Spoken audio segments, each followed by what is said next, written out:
Hare Krishna. So we'll start the session by paying our obeisances to Srila Prabhupada, who is founder Acharya of this call. We'll seek blessings from our spiritual masters.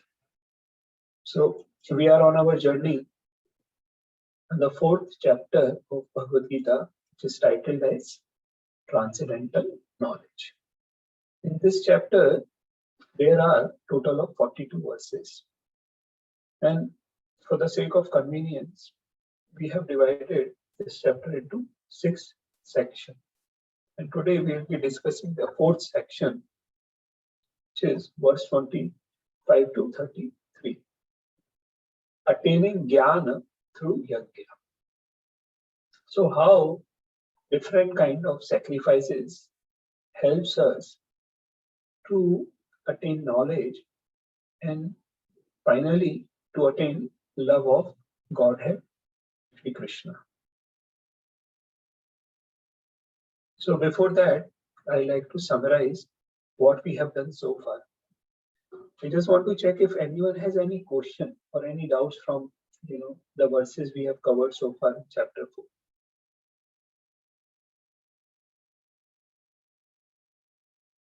Okay, so the chapter started with Krishna continuing on from chapter 3, where he says that spiritual knowledge, the spiritual intelligence helps us to overcome lust. So here in 4th chapter, Krishna says that he talks about from where does the transcendental knowledge come? How does it help us? How should we attain it? What is the qualification of the recipient? Right? So he starts talking about parampara. That whatever we are studying, actually the whole spiritual science, it is not theoretical. It is experiential. It is understood by realization. Right? And there is a process. And until unless we follow the process, everything we do in spiritual life will be very superficial and superfluous.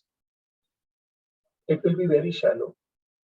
We may think that we are deep into spiritual life, we are doing so many things. But it is highlighted in Padma Puran that until and unless you are connected with one of the 4 Vaishnava Sampradayas, your mantra, whatever it may be, it will not have any efficacy. Right? So there are 2 types of drugs, medicines. One is an actual medicine which is given to a ailing patient. And if you take a medicine which has been approved, it will have its efficacy. And there is other type of medicine which we use in trials, which are known as placebos.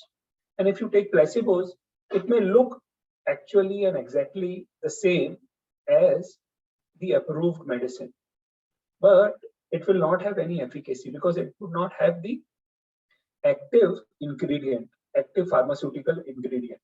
That's why it will not have any efficacy. Although it may look the same, you will take it in the similar way, it will not have effect. Similarly, you may be chanting n number of other mantras, but if that mantra has not been in one of the 4 disciplic Vaishnava Sampradaya, it will not have any efficacy. Right? Yeah, superficially we may think ourselves to be doing many spiritual practices, this and that. But at the end of the day, it will not be transformational. Transformational means it will not help you to cross over this cycle of birth and death and to ultimately achieve love of God. Right? So Krishna is specifically highlighted. We have discussed this a number of times that the ultimate aim of Vedas also is to know Krishna. 15.50. In this chapter, Krishna describes about himself. What is he? How should we understand his appearance and activities? They are transcendental. And person who knows that, can cross over this ocean of nescience, ocean of material existence, right? And ultimately attain love of Godhead. And thereafter, Krishna says that I reciprocate according to the approach of the spiritual seeker.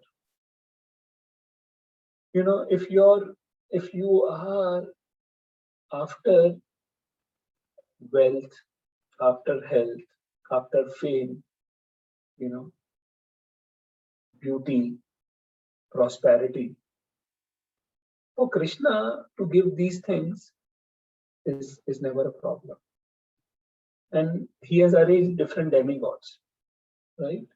And say, okay, you approach demigods, they will fulfill those things. Krishna has arranged this whole material world in a way that he reciprocates according to the intention of the spiritual seeker or the living entity. And he created this society, he divided the society into varnas and ashrams, right? With the ultimate aim of achieving love of Godhead. And he says, again, you know, first he started the 4th chapter by saying that how disciplic succession is so important. Disciplic succession means spiritual masters following the instructions of a spiritual master, right? And then again in this verse 4.15 he says that we should follow the previous acharyas, right? Because previous acharyas, they acted in this world knowing who I am. They had the knowledge, they had love, and they were living with that consciousness. So we should follow on the footsteps of previous acharyas. Because sometimes we have seen many people say, oh, I will read Gita, I will go to temple. But time and again, Krishna highlights the importance of a spiritual master. That we cannot understand him or we cannot approach him without following the process, without following the disciplic succession, without following on the footsteps of previous acharyas. Right? So Krishna reiterated that. And then he says that, you know, why we have to follow previous acharyas? Because you may think yourself to be very intelligent and knowledgeable, but it is very, very difficult or almost impossible. When Krishna is saying it is difficult, that you can understand, it is impossible to understand the whole this, you know, cycle of karma bandhana. He says that one has to understand. It will be important for us to understand, because if we don't understand that, we can end up doing so many things and we will only incur reaction. We may do so many pious activities, so called. Like this morning also we were discussing that people are after doing so many pious activities, like giving in charity, you know, doing this and that, right? Certainly it is better than not doing anything. But ultimately Krishna wants that we should act in a way that we will not incur any reaction, right? So that is, we discussed last time, that is known as inaction. When we do our activities in service of Krishna and for Krishna, that is known as inaction, akarma. So, and then he says that that person is intelligent, you know, who can see, who can, you know, look through things, that you know, action in action, inaction in action, right? We discussed that last time. That superficially a devotee may look like doing almost the same thing as a non-devotee, right? But it is inaction in action, because his consciousness is that he is doing all the activities for Krishna. That is very important. And if we act with this knowledge, you know, basic knowledge about Krishna, basic knowledge about our relationship with Krishna, then certainly, you know, we will be conducting a karma. And then there won't be any reaction. And we will be free from any bondage, any so-called bondage, which comes by performing fruitive activities. And then we discussed, like, you know, what are the different stages, how that person will act just for bare necessities of life. You know, he will not be after acquiring wealth and possessions and fame and things. Like he'll just work so that he can do what he is meant to do, which is spiritual activities. Right? We all have been given this opportunity to take birth in this human form. Main aim of this is to develop our Krishna consciousness, right? So we should not waste time unnecessarily, working like cats and dogs. We saw that verse from Mahabharata. Ahar, Nidra, Bhayana, Chinchaya. All these four things are same in animals and humans. Dharmi tesham adhiko vishesha. Dharmena ina pashubhe sama. So these all things are common, but it is only religion, it is only spiritual life which differentiates a human being from animals, right? So that is very important for us to understand. And for that person, who works in this knowledge with full consciousness, it is said that his work merges into transcendence. That means he will not have any reaction to his activities, right? And finally, he will achieve Golok Vrindavan, right? So with this, we have summarized all what we have discussed so far in this chapter. Now, I again want to check if anyone has any doubt or question. Before Sumitji, one question. Last week I missed something. So one question I have is, so the akarma is acting in Krishna consciousness that doesn't result in any reaction, sinful or the good reaction, right? So that is what is akarma. That is, and with full knowledge, whoever acts in full knowledge. Now, if anybody does, we call pious activity, right? Pious activity means it will carry some punya, means you are acting with some desire, some intent. And sinful activity means you are acting with the desire. So those are called as action or forbidden action. See, action is karma, right? Yes. Any activity, even if we are doing as per scriptural injunctions, that is known as karma. Karma. Okay. Inactivity is you are going against the instructions of Krishna. For example, Vikarma. Forbidden action. For example, that is why Krishna is saying it is difficult to understand. Yes. So, if Arjuna would have gone to forest, that would have been what? Vikarma or probably some karma. Yeah, it would have been vikarma. Why? Krishna says action in action. He would have thought himself to be doing inactivity and very pious. I'm not fighting and I've gone to forest. And we discussed that how animals are also there in the forest, right? They are not. They will not transcend the cycle of birth and death. So going in forest for inactivity, and Krishna said in 3rd chapter, right? Inactivity is unnatural. 5th verse. Inaction is unnatural. So forbidden action, it's basically going against the instructions of the Shastras. Okay. Scriptures.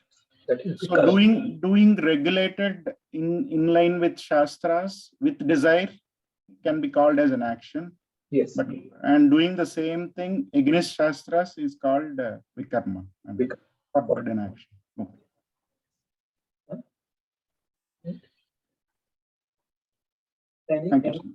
Any other question? Okay, then we'll go on to the today's section. So today's section is attaining Gyan through Yajna, sacrifice. I had requested all of you to go through one of the previous sections where we elaborately discussed about sacrifice, right? What is Yajna? So I'll also recap so that we all are in the same line. Right? It is very important for us to understand that entire Bhagavad Gita is linked, right? So when previously we discussed about Yajna, when did we discuss? In 3rd chapter, right? When we recited that verse 3.9. Yagyat Karmana. I will recap. I'll move a little faster, but if you have any question, any doubt, if you need any clarification, just stop. So this is the basic definition of Yagya. Right? Yagya means, one of the names of Vishnu is also Yagya. Right? Yagya basically means you are doing your activity for Krishna, for Vishnu, and serving directly Krishna or doing Yagya is one and the same. Right? So basically working for satisfaction of Krishna. That will help us to transcend this cycle of birth and death. We will not be bound in result of futile activities, and ultimately we will gain knowledge. Because if you perform your prescribed duties for Krishna, that will lead to purification of heart. And we discussed how purification of heart will lead to the transcendental knowledge. In previous, in third chapter, we recited this. Yagyat karmanu anyat lok karma bandhana tadartham karma kaunteya mukta sangha samaj.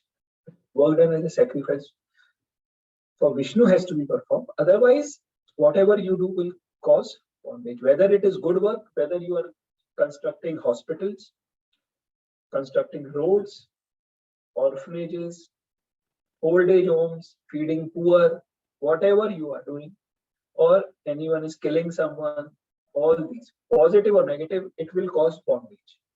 You will have to take birth. You will not be able to transcend, right? So that is important for us, right?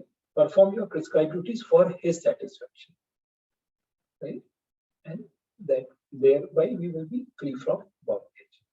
Basic yagna. Here the word yagya is used. Yagya means, sacrifice. We are doing some activity for it. So we discussed that how yagya does not mean fire, only fire sacrifice. Yes, yagya also means fire sacrifice. But sometimes, we take things very superficially and we think that yagya means fire sacrifice. That is, basic understanding of us. So, but now when we are studying Bhagavad Gita, we understand that yagya not only means fire sacrifice. Any activity that we are doing for Krishna is yagya. Okay? And then again in 10th chapter we recited this verse, right? Saha yagya praja srishpa puro vacha praja pati anena prasavit vishvidva eshuvastu sta kamadu. That means that Krishna actually created us for conducting sacrifice for Vishnu. That was the very purpose of him creating us and actually making this entire universe. Why? Because he says that if you will perform sacrifice for Vishnu, you will be happy in this world and you will be happy in next world. Next world is after liberation. Right? So we say that we are Satchitanand. What we say? The nature of the soul is Sat Chitanand. We are eternal, full of knowledge and full of bliss. Please try to understand. This is very important. Eternal. We are eternal. Right? We discussed in second chapter, right? From verse number 11 to 30, that how soul is eternal.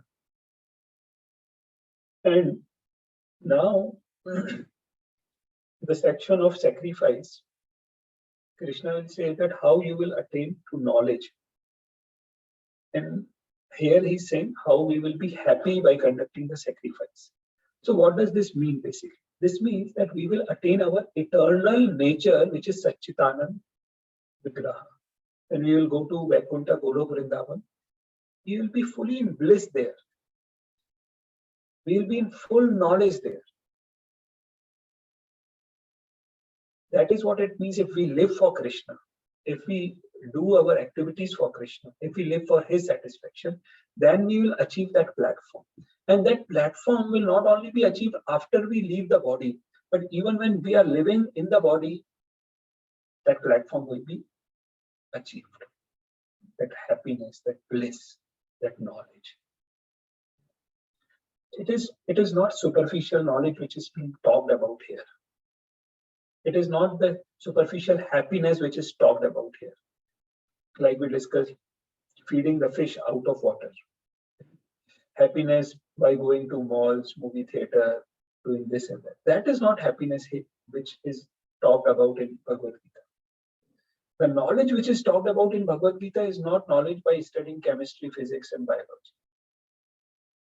Here, the knowledge which is talked about is realized knowledge, knowledge about our true nature. Jivere Sarup Hoye Nitya Krishna Das. That is the knowledge, that understanding. That comes when we do everything for Krishna. Right?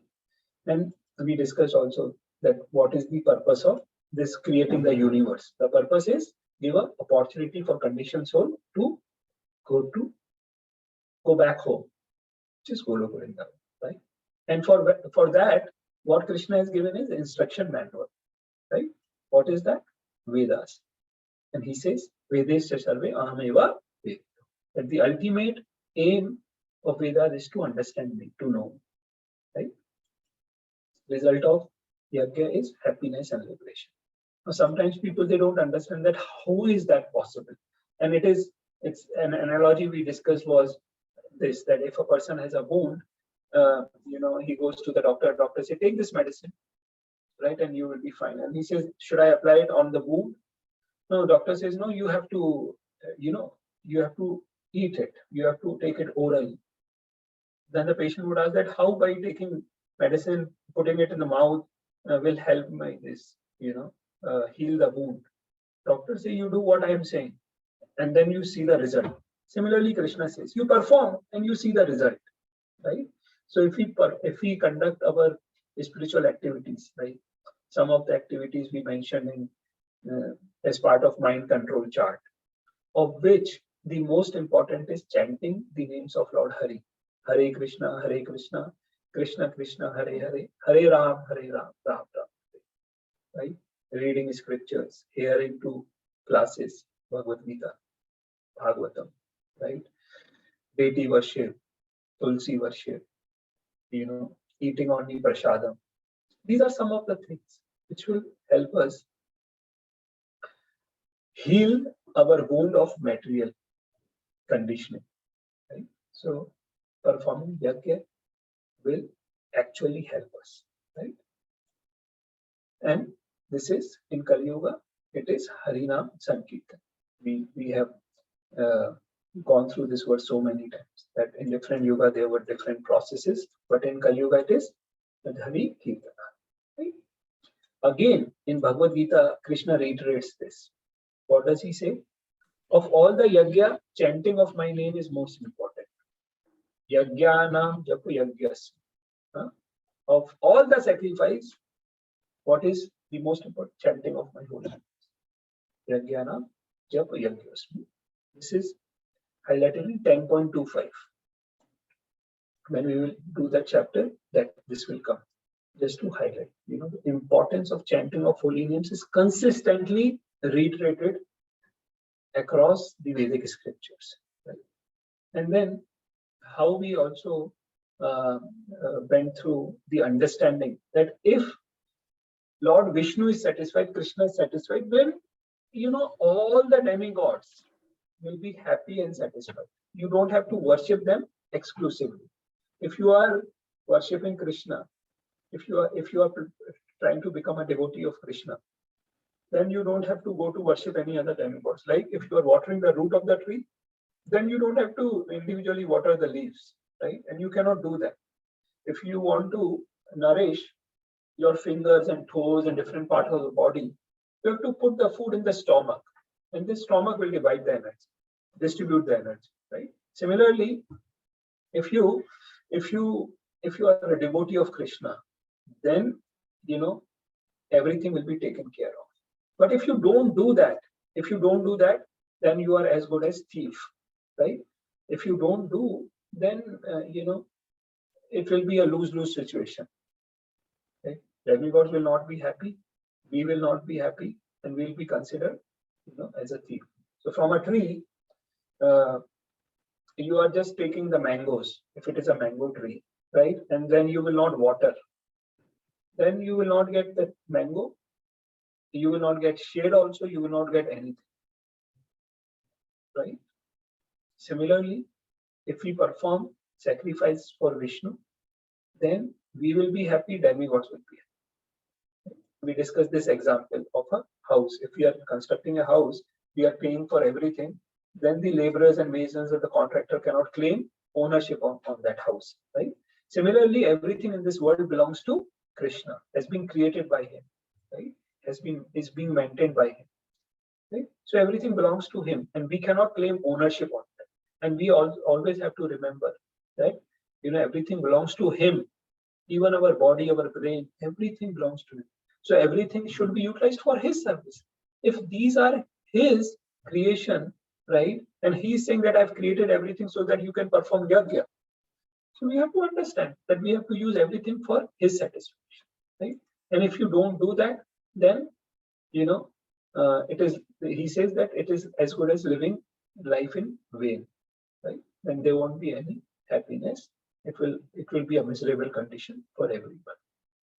And we discussed about different yogas, right? How you conduct different yogas, which is like stage by stage progression, extended yoga ladder, right?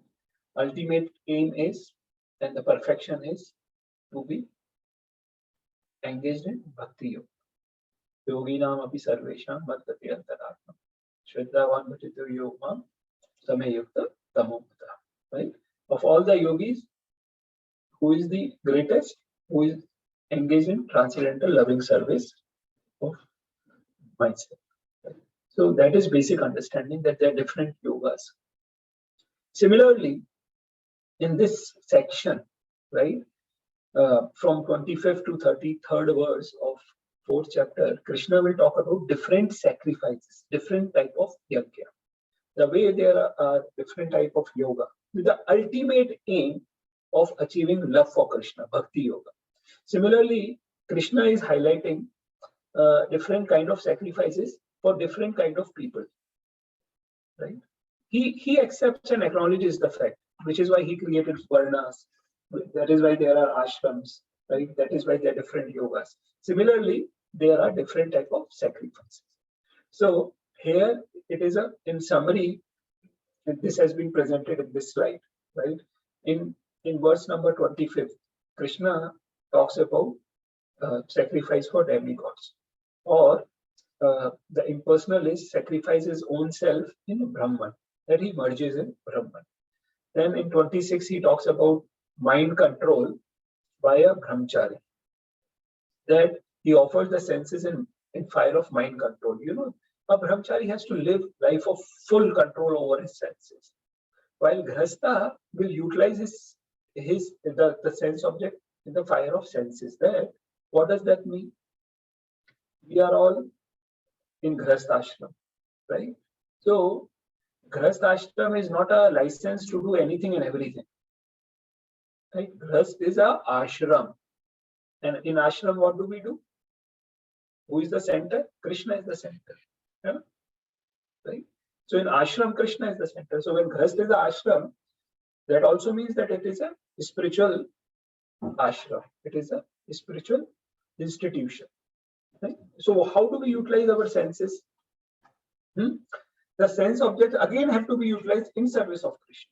Although brahmacharis, they don't indulge in these things, but for example, it is said by Krishna in Bhagavad Gita that even the sex life, which is as per religious principles, then I am that sex life.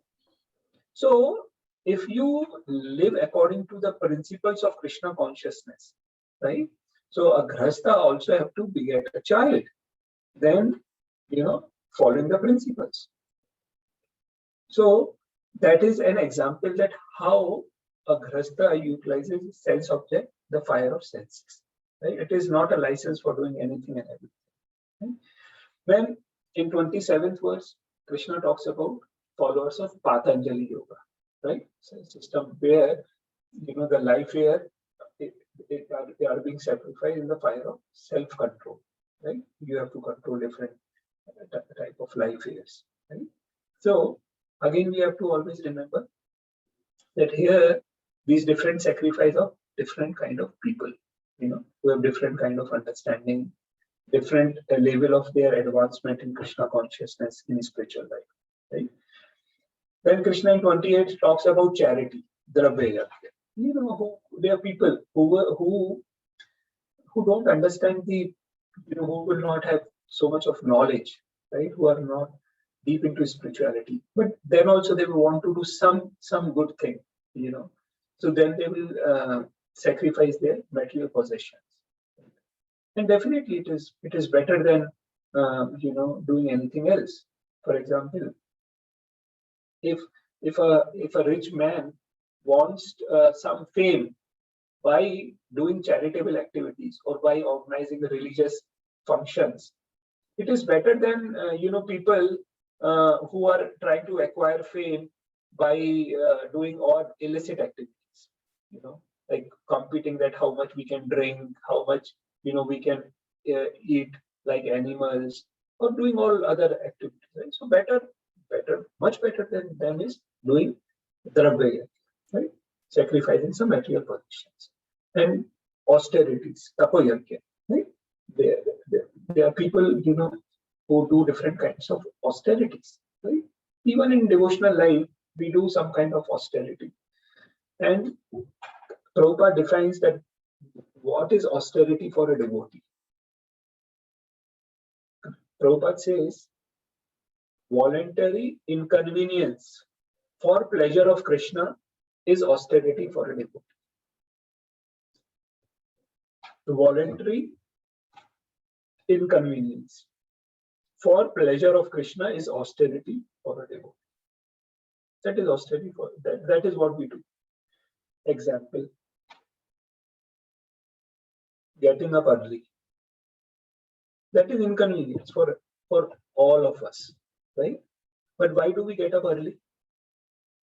Because if we do this chanting in Brahma Muhurata from 4:30 to 6:30, that is the best time for chanting names of Krishna, right? Afterwards, the mind will not be so much focused. Then there are different kind of vrata also, right? Like Ekadashi vrata, different vrata. We do austerity. We do Govardhan Parikrama, right? Why do we do all these things? For pleasure of Krishna. So these are, we take voluntary inconveniences. We are not doing, austerities for sake of material possessions. Can you give me an example of a person who did austerity for gaining material possession?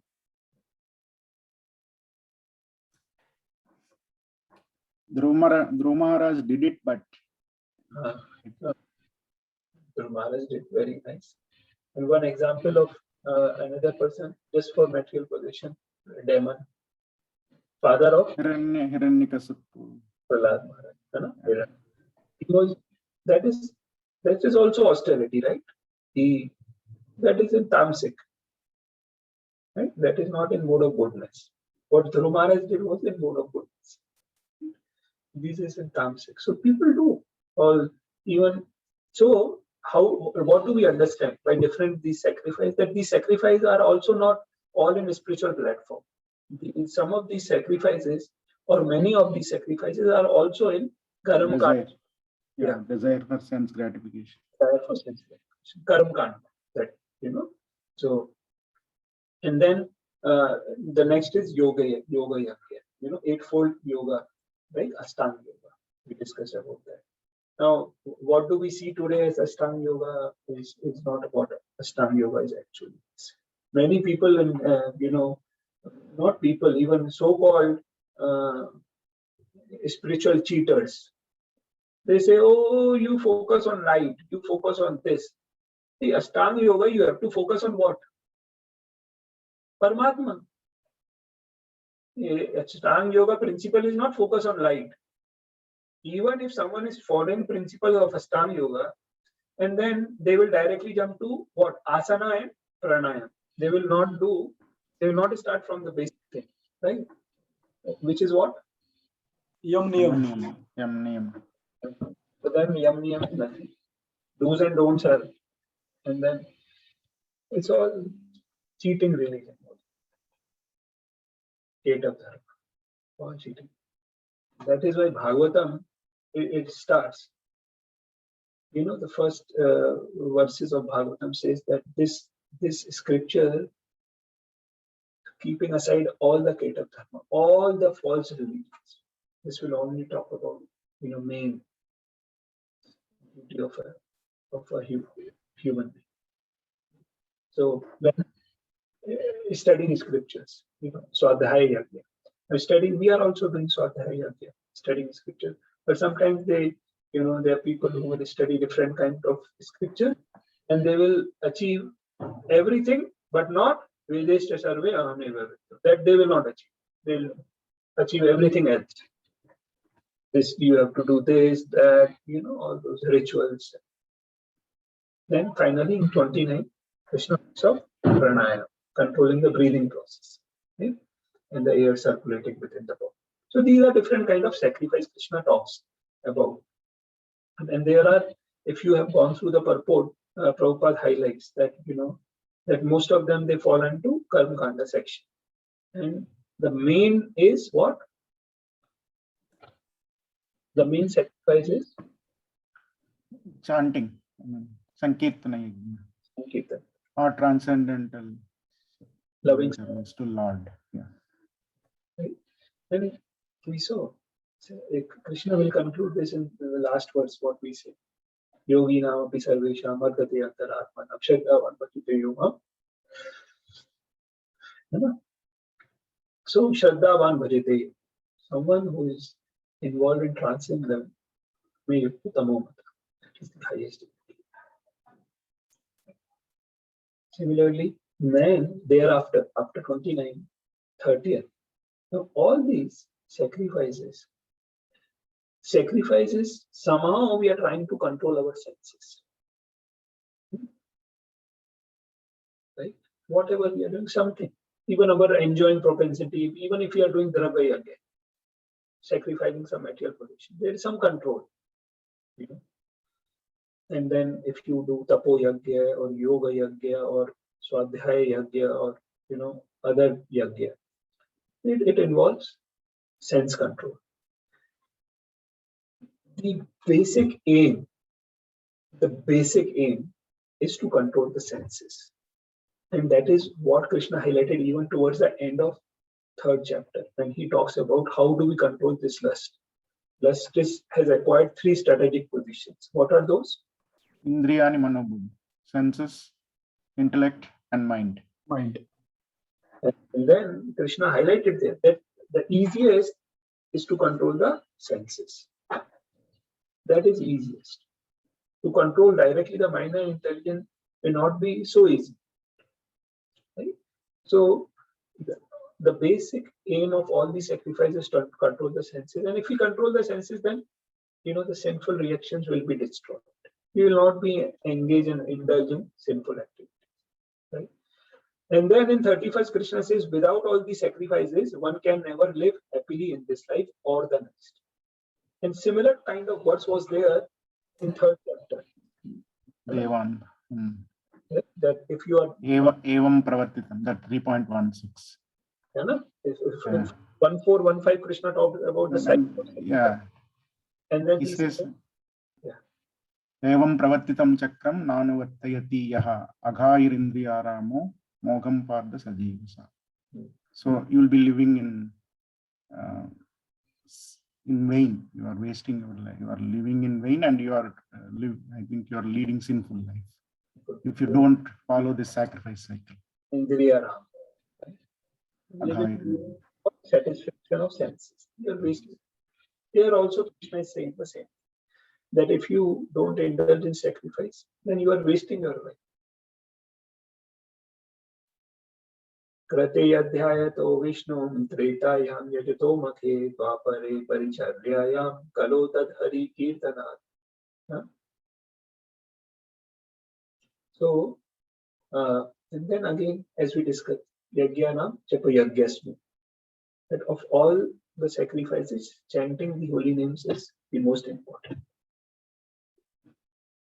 So we have to understand that, this is the basic understanding. If we understand these things, then everything else is, supplementary, I would say.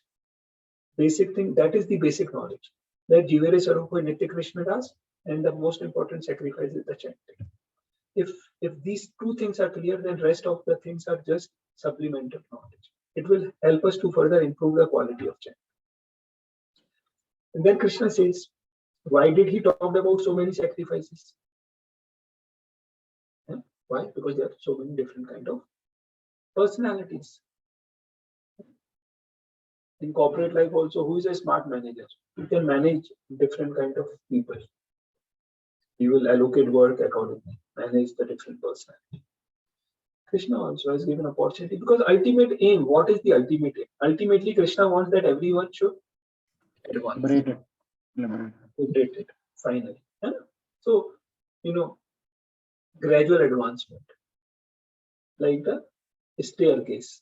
And then there is another option of escalator, directly holding on to the lotus feet of Krishna by chanting his holy names, by involving in the loving service of Krishna. And then, if you follow this yajna, then we will attain that platform of Sat Chit Anand. We'll be happy, we'll attain eternal life, and we'll be in full knowledge. So Krishna says that yajna leads to knowledge. And in this verse, Krishna also highlights that person, he compares the person who is doing all these sacrifice with full knowledge is undoubtedly and definitely better than person who is doing these sacrifices, without knowledge. That means in, pursuit of material advancement. So he compared that, right? So, okay, just a second. So, okay, now I will go in a little more detail about these sacrifices. Before that, I just want to check if anyone has any questions. Sumitji, that Swadhyaya Abhyasanam. Swadhyaya Yajna. So Swadhyaya Yajna means studying on their own without the help of spiritual master. That's what it means. It is for both the things, right? Both the things. Swadhyaya Yajna is not only without a spiritual master. It can be with a spiritual master also. But study regularly, study the scriptures. Okay. The scriptures is basically what it is. Swadhyaya. Right? Yeah. So, any other question? Okay. So, yeah, Santosh Prabhu.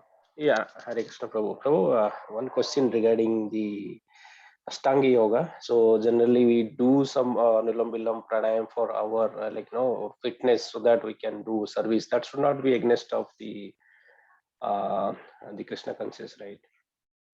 See, if you have a headache and you are taking a paracetamol, that is not against Krishna conscious. If you are hungry and you are taking some prasad, right, it is not against Krishna consciousness. What we have to understand is that whatever we are doing, ultimate aim should be to achieve Krishna consciousness, right? That is the purpose. But if people, they follow some kind of principles, just for material peace and taking care of just the body, which is what, almost everyone is involved in, then that is a spiritual suicide. That basic thing we have to understand.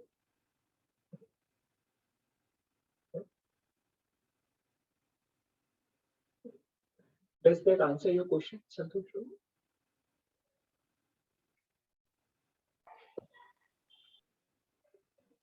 Yeah, Prabhu, that makes sense. So along Vilom or whatever you are doing, it's nothing like, it's not that it is some karma or something. But we have to understand, yes, if it is helping your body, which is being utilized for Krishna, then yeah, please go ahead. Right? That is good, not bad. But that is part of Ashtanga Yoga, pranayama. But everyone forgets. That is what we are discussing. Yam, yam, only asana pranayam, and thereafter pratyahara, dharana, dhyana, samadhi. That is none of their business. That is where what we call it is spiritual suicide. And even if you achieve the samadhi following the Ashtanga Yoga process, you will attain the Paramatma.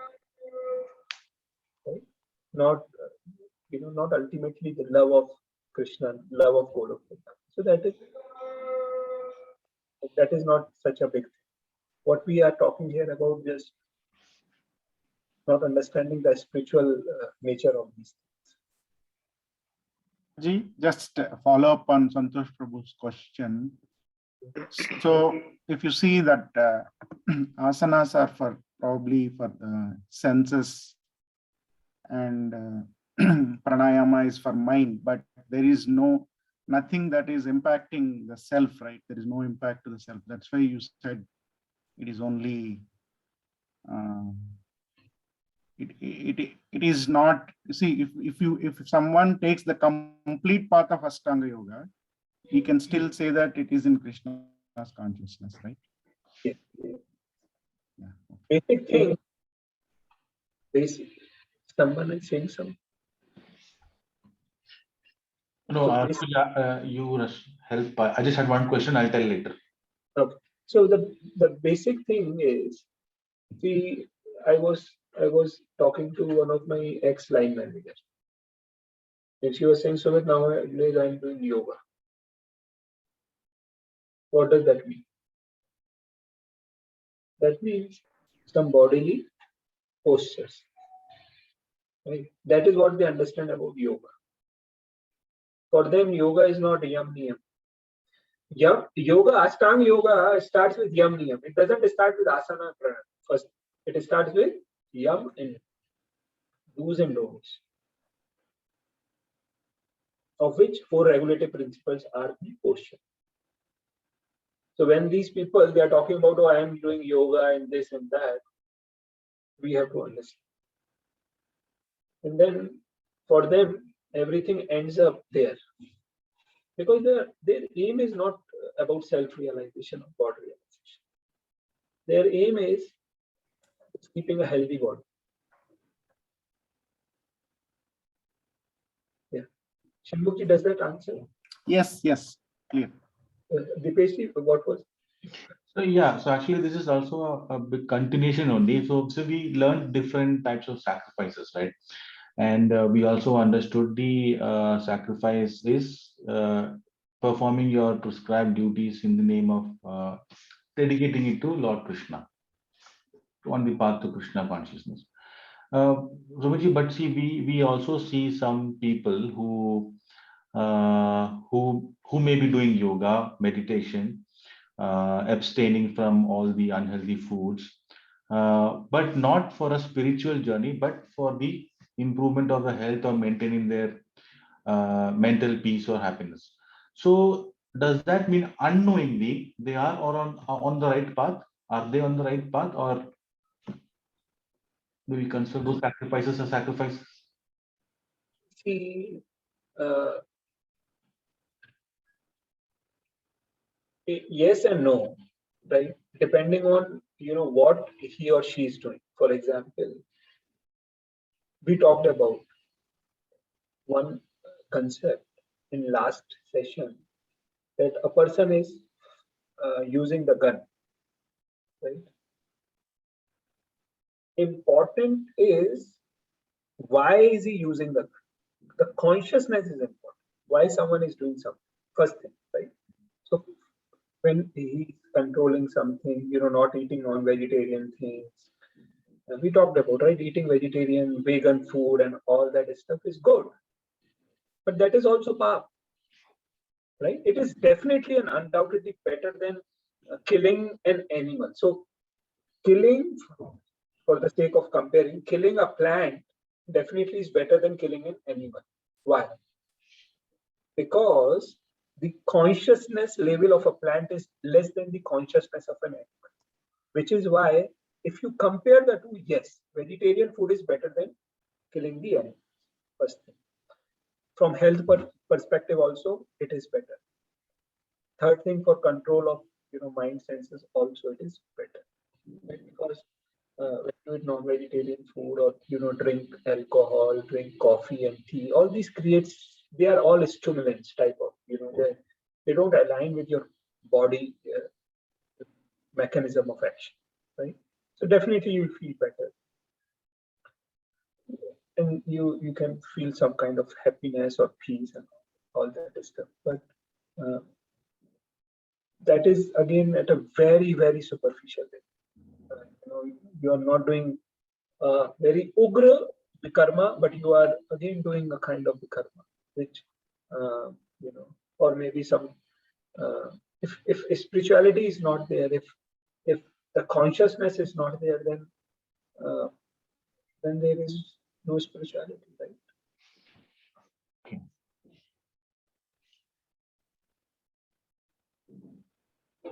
What do you say, Dipesh?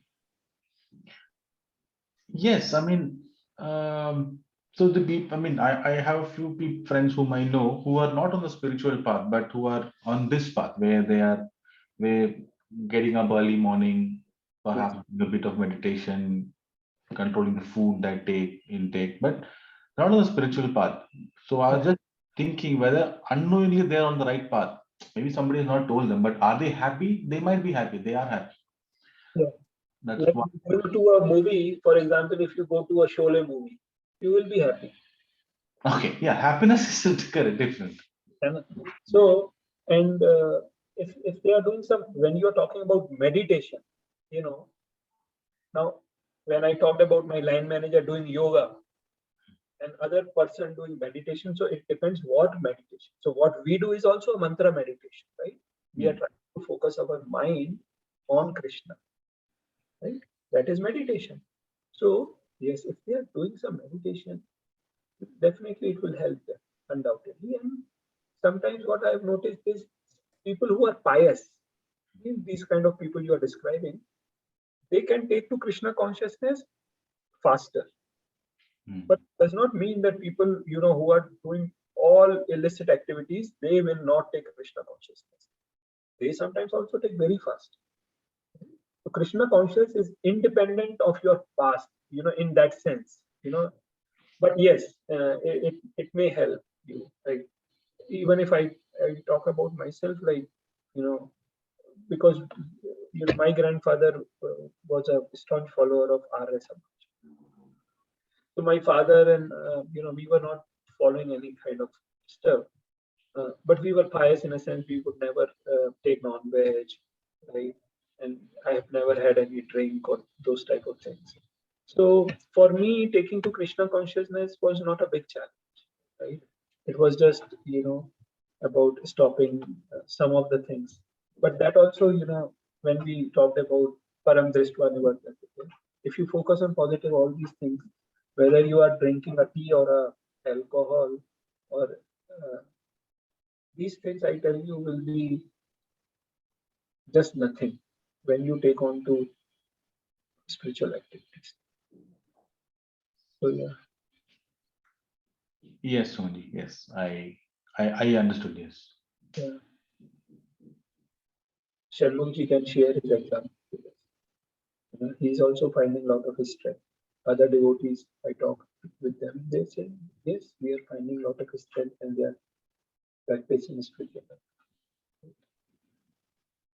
Even I feel in myself, more and more you get more sincere, you stick to your sadhana, you study scriptures scrutinizingly, you associate with devotees. You will feel transcendental strength. Yes, I agree on that. Yes. Any other question? Okay, so now I'll discuss some of the important points. I'll not go into very much details, but some important points which Prabhupada highlighted. So someone will like to read this? I'll read some. Actually, sacrifice means to satisfy the Supreme Lord Vishnu, who is also known as Yajna, all the different varieties of sacrifice can be placed within two primary divisions, namely sacrifice for worldly possessions and sacrifice in pursuit of transcendental knowledge. Those who are in Krishna consciousness sacrifice all material possessions for the satisfaction of the Supreme Lord, while others who want some temporary material happiness sacrifice their material possessions to satisfy demigods such as Indra, the sun god, etc. And others who are impersonalists sacrifice their identity by merging into the existence of impersonal Brahman. Right? So basically, Prabhupada is highlighting the fact we just shared that sacrificing of material possession for sense enjoyment, the way Hiranyakashipu is a good example of that. Right? But there are others, who, this is in verse number 25, right? Where the impersonalists, they sacrifice their own self in the fire of Brahma, right? That is, their aim is to merge into the impersonal Brahma, right? Brahmavadis. And then Prabhupada is comparing that there are others who sacrifice in subsequent slide actually. Here Prabhupada is highlighting that there are these two kind of people, but there is a third kind of person like Arjun. Arjun sacrificed his material possessions as well as self for Krishna. So someone will read this. I will Yeah. read Sumit. You want me to go? Yes, yes. Please go ahead, Arshadji. Sorry. Yeah. Okay. So the fruitive workers sacrifice their material possessions for material enjoyment, whereas the impersonalist sacrifices his material designations with a view to merging into the existence of the Supreme. For the personalist, the fire altar of sacrifice is the Supreme Brahman, and the offering is the self being consumed by the fire of Brahman. The Krishna conscious person, like Arjuna, however, sacrifices everything for the satisfaction of Krishna, and thus all his material possessions as well as his own self, everything is sacrificed for Krishna. Thus, he is the first class yogi, but he does not lose his individual existence. Okay. So basically, there is a class of spiritualists known as Brahmavadi, three classes. Brahmavadi, Paramatmavadi, and Bhagwan. Worshippers of Bhagwan. We have discussed it time and again. So here in this verse 25, it is highlighted about Brahmavadi, that they merge into the Brahman. While again the higher position of a devotee in comparison to the two is put forward here by Prabhupada. Right? And then someone would like to read it. It's in the last slide. Yeah. So why it was explicitly again stated, but he does not lose his individual existence. Because we will not see. That is understood, but it was mentioned here once again. Yeah. Why? Comparative. Because the followers of Brahmavad, they. Oh, understood.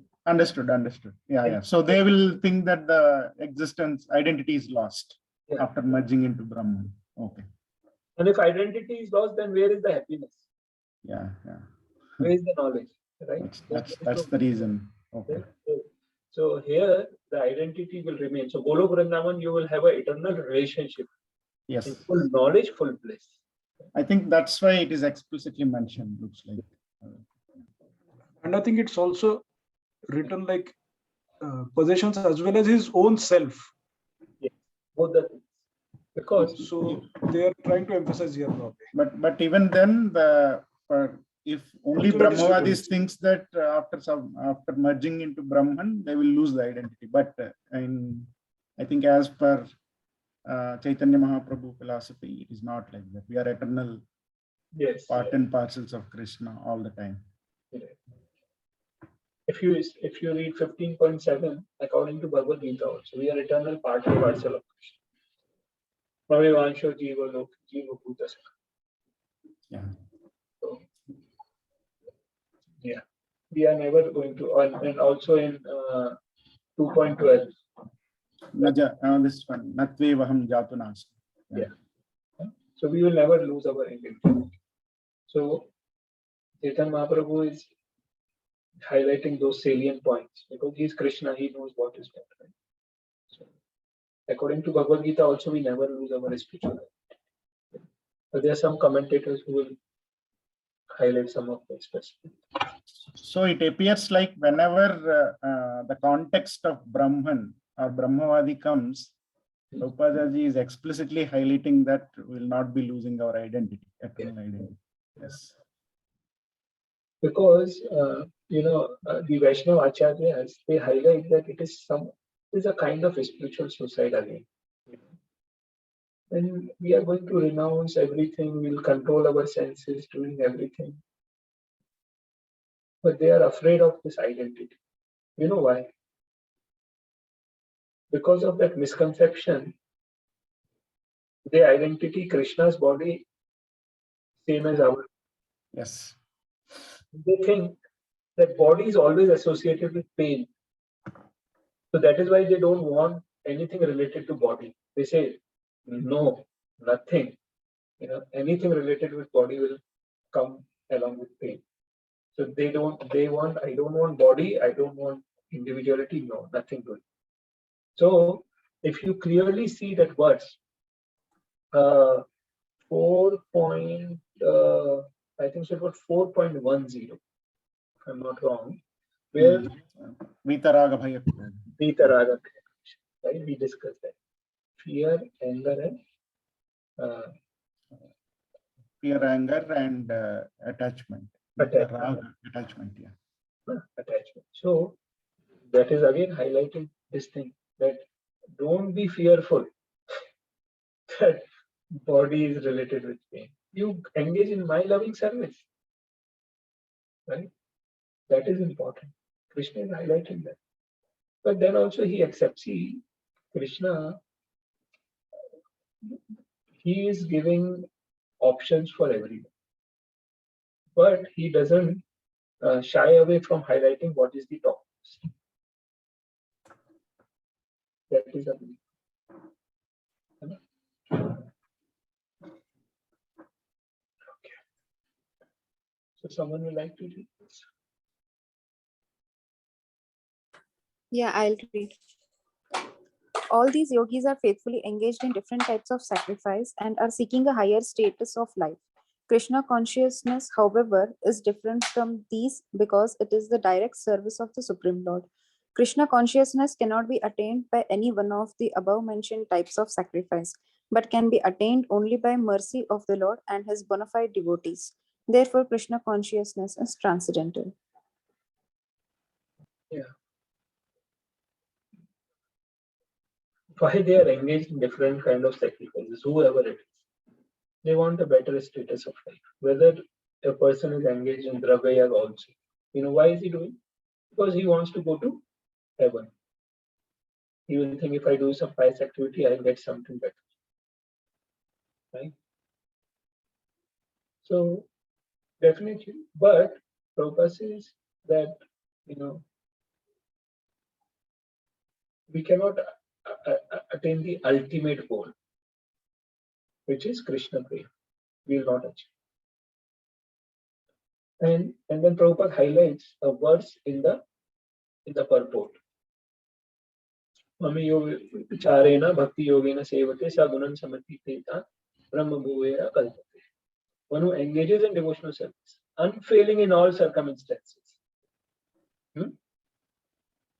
at once transcends the modes of material nature and thus comes to the level of Brahman. We'll come to the Brahman platform. That is very important. Devotional service without failing in all circumstances. When you will achieve Brahman platform. And sometimes devotees ask like, why Brahman platform? Because they think that wherever it is Brahman platform, it is the Brahman effulgence. Golok, Vrindavan, and Vaikuntha planets are also in the Brahman effulgence. They're planets there. So that is why it is said Brahman effulgence. But it is Brahman, not Brahman effulgence. They will go to the spiritual planets. Right? And Prabhupada then highlights one of the most important things for a spiritual life in this verse. Who will read this? I can read it. The practice of reduced eating is automatically done when one eats only Krishna Prasadam, or food which is offered first to the Lord. Reducing the eating process is very helpful in the matter of sense control. And without sense control, there is no possibility of getting out of the material entanglement. This is important. This tongue is very difficult to control, but you can control it if you just stick to eating prasad. And again, when your tongue is sometimes, we like a particular kind of eatable. We always like to. Similar taste is of prasad. There was a devotee who was highlighting this fact that in devotees, they started picking a particular type of laddu with, adding few things, and then they will like coconut and some milk, something, and they will offer it to Krishna. And it was never heard of. Like, devotees are very creative in that sense. Some of them made it, and people outside were amazed, like, wow, how do you make it? And they gave the recipe, and those people from outside, they said, like, we are just trying everything, but the taste is not coming. The devotee said that, why? Because part of recipes, there's one more thing. Offer it and then eat. Is it? Saliva of Krishna. Okay. That you will not get. So when this food is offered to Krishna, it will have a transcendental taste. So if you get used to that, you will not like anything else. I tell you, if you are used to eating prasad and by chance, because of some reason, you have to eat something which is not offered, your body will react. Yes, yes. Your body will, this is not something which I'm used to. And that is where it is like. We experience that, Sumitji. By any chance, if we eat in restaurant suddenly one day due to any reason, then it will react wildly. It will. So the saliva of Krishna, we have to get used to. So, okay, who will read this? Let me try. From the foregoing explanation of different types of sacrifice, namely sacrifice of one's possessions, study of the Vedas or philosophical doctrines, and performance of the yoga system, it is found that the common aim of all is to control the senses. Sense gratification is the root cause of material existence. Therefore, unless and until one is situated on a platform apart from sense gratification, there is no chance of being elevated to the eternal platform of full knowledge, full bliss, and full life. This platform is in the eternal atmosphere or Brahman atmosphere. All the above mentioned sacrifices help one to become cleansed of the sinful reactions of material existence. By this advancement in life, not only does one become happy and opulent in his life, but also at the end, he enters into the eternal kingdom of God, either merging into the impersonal Brahman, or associating with the Supreme Personality of Godhead, Krishna? Thank you, Rick. So this is a purport from 30th chapter where Krishna says that it will help you to overcome sinful activities, any kind of sacrifice. So, it's all about sense control, right? And how that this sacrifice will help us to attain the eternal platform, which is full of knowledge, bliss, and eternal life. Is this clear? Any question from this?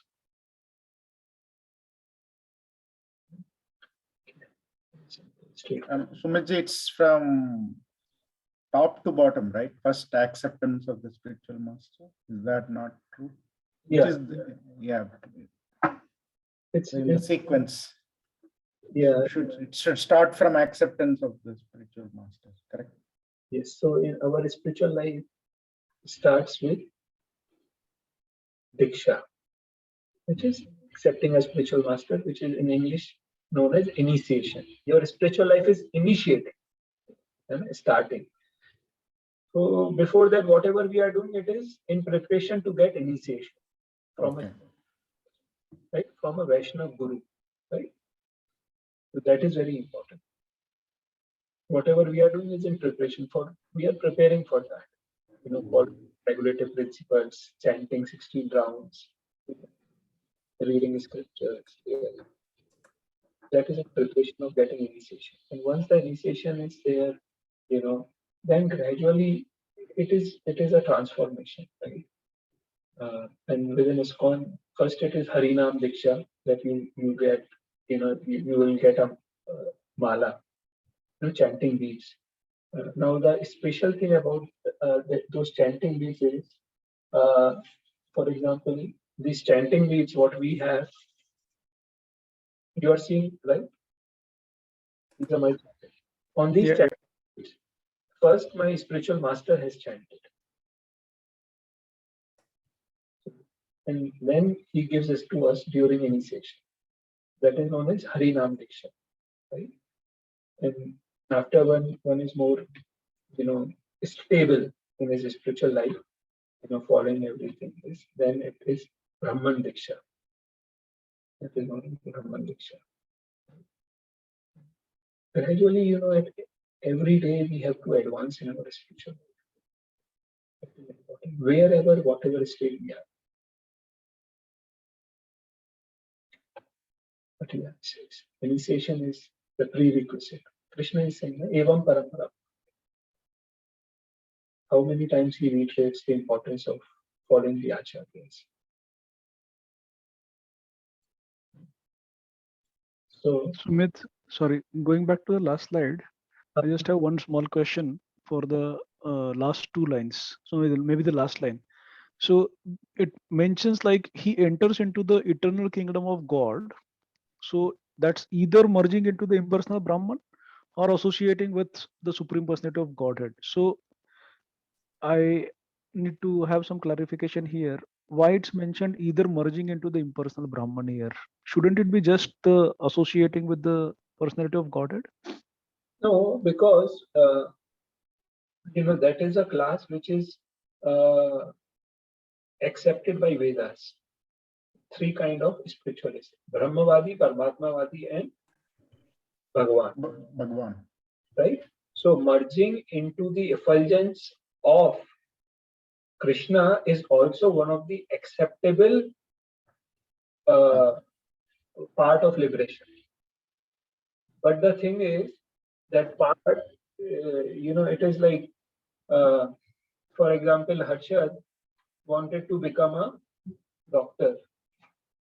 Right? He entered into a medical college and all, but he entered in a medical college, but he was so much attracted by the medical college, not the studies, something like that, right? So they achieved that kind of liberation. There is no doubt about it, either merging into the impersonality, but then they don't relish the what we can say the fun of liberation, because there is no happiness in it, there is no bliss in it, there is no knowledge in it in that sense. And it's like there is no individuality. While when you go to Vaikuntha or when you go to Golok Vrindavan, there is reciprocation, there is love, there is happiness. There is a clarity of our relationship with Krishna. It's everything. So that is again gradation within the liberation. Sumitji, the person who merges into impersonal Brahman also can come back and take birth again, right?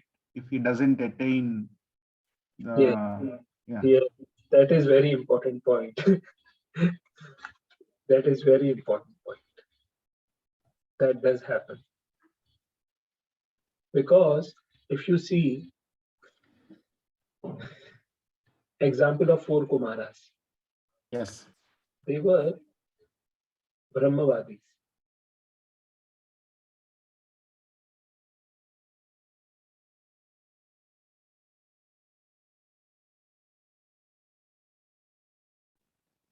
Huh? Who is Sukdev Goswami? We were not able to hear you somehow. I don't know. Oh, Or yeah, it was just me. we had a momentary disconnect. The internet was weak here. Who I'm asking you, who is Sukdev Goswami? Sukamarsh Vyasa Maharshi's son. Yes, he is author of. Sorry, he He's a Brahmavadi. he was a Brahmavadi, right? He was a Brahmavadi originally. Yeah. And then, and how do you know that he became a devotee? So he listened to some I think song, devotional bhajan of Supreme Lord, Yes. sung by some tribal class of people. Yes. And then he went and asked them, queried them, what is this unique bhajan, what you are singing about? And then they said that it is related to Supreme Lord. And then he went back to his father, I think, Vyasa Maharshi. Yeah. And then, I think he transformed into, Devotee. Brahmavadi to devotee. Yeah. And then he recited Bhagavatam to whom Yeah, did he? Parikshit Maharaj. And Shanmukh has brought this very important point. So now my heart is moving towards direction of what made Sukdev. What did he hear? What did Sukdev Goswami heard which made him transform his heart from Brahmavadi to devotee? You know what? One of the important thing was the pastime of Putana. That this Krishna gave the platform of a mother to demon Putana. If he can be so kind, then who is better than him? If he is so merciful, so loving, then who can be better than him? That was one of the verses from Bhagavatam. We also touched upon that verse in our introductory session, but we will dive into the ocean of Srimad Bhagavatam and we will start Bhagavatam. Okay. So for now, yes. So, the Brahmavadis, they also, they have an opportunity and an option to come back and follow the path of worshipping Krishna. And we have 2 prime examples. Okay. Any other question?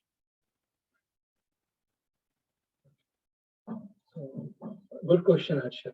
That was important point. So who will read this?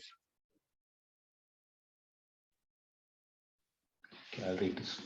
There are different grades of material comforts in different heavenly planets, and in all cases, there is immense happiness for persons engaged in different kinds of yajna. But the highest kind of happiness that a man can achieve is to be promoted to the spiritual planets by practice of Krishna consciousness. A life of Krishna consciousness is therefore the solution to all the problems of material existence. So I think this answers my question that I asked you some time back. Yeah, Krishna is saying that you will not achieve happiness here and there. So there are different kind of, different kind of grades of material comforts in heavenly planets. highest kind of happiness that a man can achieve is to be promoted to the spiritual planet by practice of Krishna consciousness. The life of Krishna consciousness is there for the solution of all the problems. So, for example, even if there is people are elevated to Swargalok, to heavenly planets, there is happiness. Definitely much more than happiness on earth. Yeah, but it's why just that? Why not much more? Is the question. So we should seek for something which is eternal.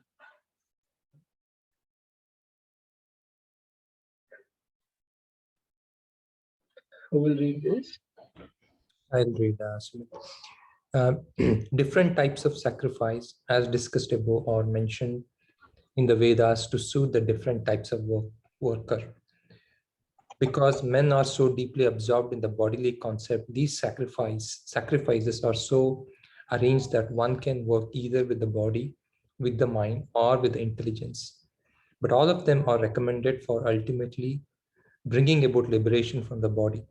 This is confirmed by the Lord herewith from his own mouth. So different, yeah. So it's Krishna says in 32nd verse, right? There are different kind of sacrifices for different people, because different kind of people are engaged in different bodily concept. And we see different kind of spiritual practitioners, but you know, it is not that all road will lead to New Delhi. All trains are not going to New Delhi. Whatever you follow, you will only achieve to certain extent. So there is a lot of difference between a devotee, a Brahmavadi, or Paramatmavadi, Karamkandi, and all these people. And so this is the last verse, 33rd verse. Who will read this?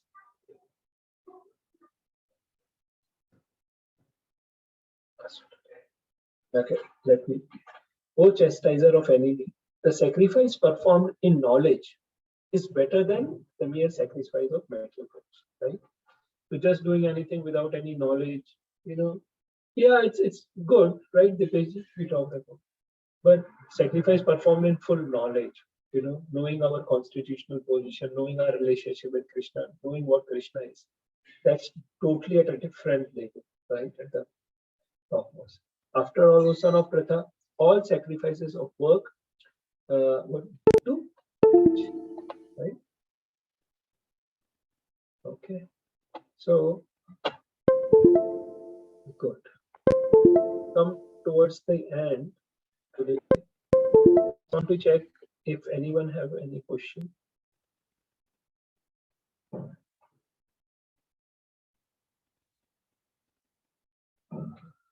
So we'll recite the mantra, chant mantra 5 times.